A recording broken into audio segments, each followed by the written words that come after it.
I don't think we realize this is one of the biggest opportunities of investment into some of the most underserved communities across the country. When you say Justice 40, you're talking almost 150 billion, if not more, Yeah. over the next 10 years. That's a Mhm. lot of money that's supposed to impact our local communities. And I think if we're not intentional and deliberate and collaborative, it's going to be wasted, right? There are studies. We did a paper with ACEEE.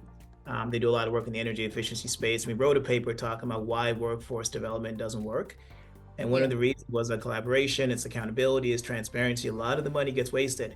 So I share that because this is the biggest investment. So this could potentially be the biggest waste if we're not careful. So back to your question, what does Justice 40 really mean? It means that, hey, 40% of those funds, again, 150 billion, should impact economic mobility, workforce development, and this environmental justice, right? I Right. like to make it even more practical. It means that we should get people to make more money, right? It means that the poverty level in you talk about some of the highest energy burden markets across the country. We hear a lot about energy burden.